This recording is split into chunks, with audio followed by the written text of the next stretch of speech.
Hi guys, welcome to nerdygirltv. This is Sam and I want to welcome you to another one of our board game playthrough and review videos. This week we are looking at a cooperative board game that is called Pandemic. It's a game by Matt Leacock. Pandemic is published by Z-Man Games. When you open the box you get your instruction booklet on how to play. You get the game board itself, which is a lovely map of the world. You get your 7 player pawns, your cure markers and other markers. You'll get some black cubes, yellow cubes, blue cubes and red cubes, along with your CDC research stations and all your cards you need. So let's start by looking at the role cards. You get 7 of them, one of which is the dispatcher. You can move players around as if it was you. But you always have to get permission before you move any other person's character. The medic can treat all cubes of one colour without even having a cure marker. The contingency planner can take any discarded event cards and store them, and once they are used they're removed from play. Quarantine specialist prevents disease cube placements in the city you're in and all cities that are connected to it, which is really helpful if you get epidemics. Researchers can give any city cards to share knowledge, which is really useful. Scientists only need 4 coloured cards in order to cure a disease, whereas you normally need 5. The operations expert can build research stations as and when they see fit. They don't need a card to do it.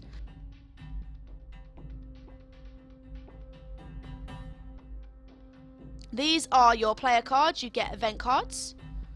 These are the epidemic cards, and the others are city cards. These are part of the Infect Deck, which go at the top of the board. They're what tell you what cities get infected at the end of each turn. So this is what the board looks like. That is where your Infect cards, infection deck goes. And this is the infection rate, so it tells you how many cards you're turning over at the end of your turn. This is the outbreaks meter. Get to the red bit and it's game over.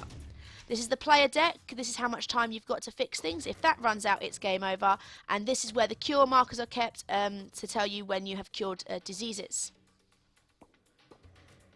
When it comes to setting up the game, you need to make sure that all the disease cubes and the research centres are within reach of everybody. There is a research centre on Atlanta on the map. We need to make sure that the outbreak marker is on the outbreak track. And then we need to make sure that the cure markers are in the discovered cures indicators at the bottom of the board. That the infection rate marker is on the infection rate track. And that everybody has a reference card. Okay, so the reference cards show you what you can do. The basic actions are drive, direct flight, charter flight and shuttle flight. Drive is basically moving between cities one at a time. Direct flights and charter flights involve discarding cards, either the card of the city you're in or the card of the city you're going to, in order to directly go to that city. Shuttle flights, you can travel between research centres. There is no cost for this. The other side of the reference card with the special actions, you can build research stations by discarding the card of the city you're in to make a research station. If you've got 5 cards, or in a scientist's case 4, you can discover a cure in a research centre. It has to be at a research centre. You can also treat diseases of any city you are in, 1 cube at a time. If you've found the cure, you just get rid of all the cubes. Or you can share knowledge, so you pass a card of that city to another player. So one of the first things you do when you start playing is you hand out the role cards. The man behind the camera's got the operations expert and I got the scientist. So this means that as operations expert, research stations can be built in cities with no city card needed. And as a scientist I only need 4 cards to discover a cure. So this is the player deck, and you get city cards that you collect in order to try and find cures. But there are also the epidemic cards, and these will increase the infection rate and just really make the game a lot harder to beat. Before we put the epidemic cards in, we need to hand out player cards. So because it's a 2-player game, each player starts with 4 cards. And it's really helpful to let everyone know what colour cards you've got, because you are working with everyone to beat the game. Okay, when setting the difficulty, you need to decide how many epidemic cards you're putting into the player deck. So as an introductory level, you only use 4, standard 5, heroic 6. We're playing with 4 epidemic cards to make it a little easier on ourselves, but also make it so we can show you the whole game. So you split the player deck into 4 parts, or however many parts you need depending on the epidemic cards, and you place 1 epidemic card in each part of the deck, and then you shuffle them and put them all together. Next, you shuffle the infection deck and place it in the correct place on the board. And to get the game started, you can't just have no infection.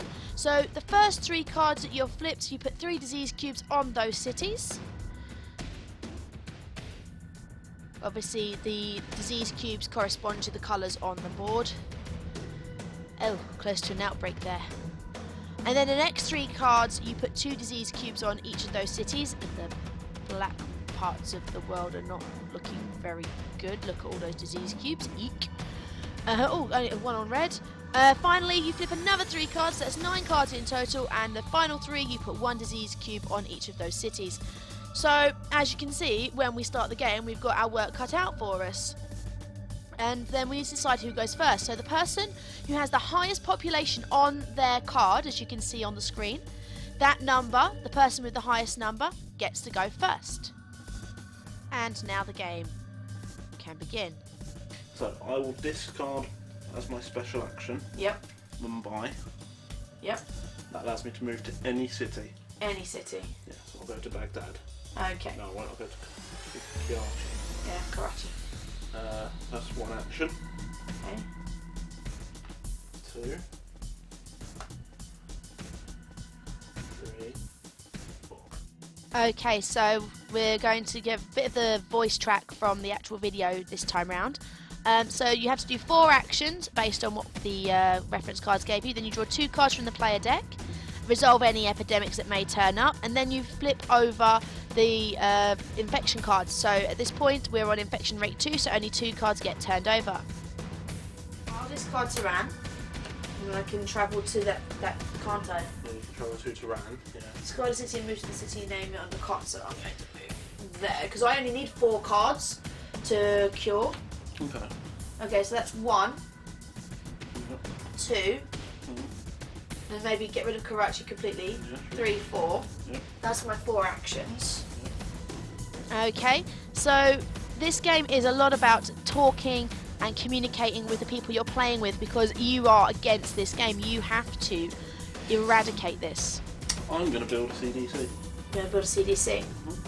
Okay. It's one of my other actions. I can Oh, build CDCs for free. Oh, okay, that's fine. So if you build the CDCs in all the different areas, that's fine. So that's like smack bang.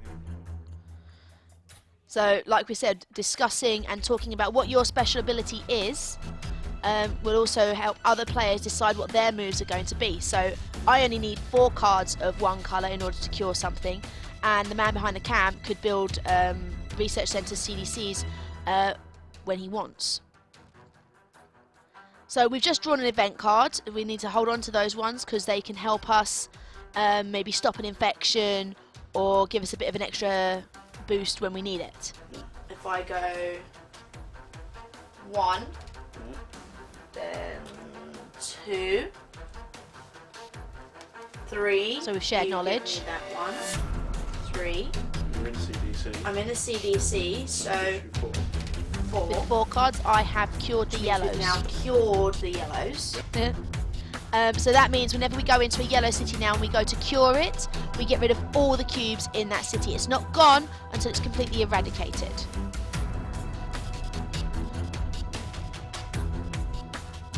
It's a really intense game, especially when you start getting a build-up across the board with lots of different cards. And I've just drawn the first epidemic card. So basically the infect rate counter has to move up 1, we then take the bottom card off the infection deck, and that card instantly gets 3 disease cubes. We were very lucky it didn't lead to an outbreak at that point.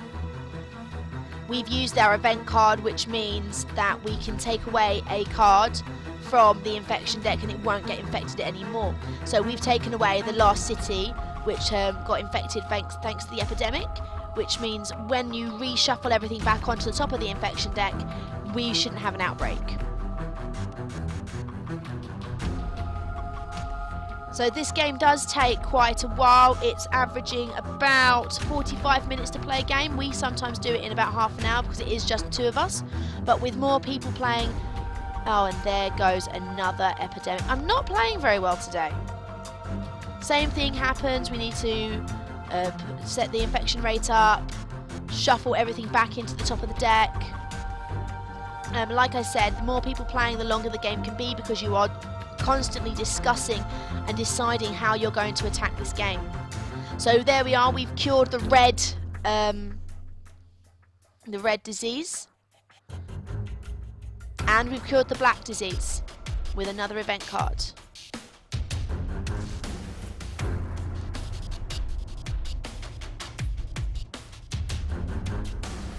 And another epidemic card. I don't think... Yeah, let's just leave it there. I was not getting a good draw that day. Okay, so what I need to explain is if you get more than 3 cubes on a city, it causes an outbreak. As you can see, we've now got 4 outbreaks. And that means it overspills into the surrounding cities, the ones that are connected by the lines. Now, if one of those cities has 3 disease cubes, then it gets an extra one. It too will outbreak. It doesn't outbreak back to the city it came from, otherwise you'll be going back and forth and you will lose the game very easily. But needless to say, a chain of outbreaks is not a good thing. As you can see, our outbreak meter, outbreak track got right to the bottom and we lost the game. And that is Pandemic. I think this is a fantastic game. It's great when it's just the 2 of you playing together. It's just as good when there's 4 of you playing. It's really intense. You just don't know what's going to happen. It's got great replayability because every game is different. You don't know what roles you're going to get. You don't know how the disease is going to spread. There's lots of different expansions that are out and available, which we will be getting and hopefully trying out sometime soon. But other than that, I wholeheartedly recommend this game. I give it 9 TARDISes out of 10. It's definitely one you should try, and it definitely gets you thinking.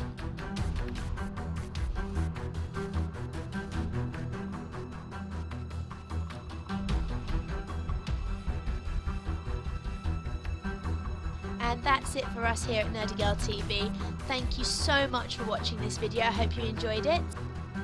If you like what you saw here, please check out our other videos on YouTube. And don't forget to click that subscribe button to keep up to date with all the videos we are posting. Make sure you check us out on Facebook. We've got lots of things going on there as well. Whatever you're up to, remember to keep it nerdy. Later days.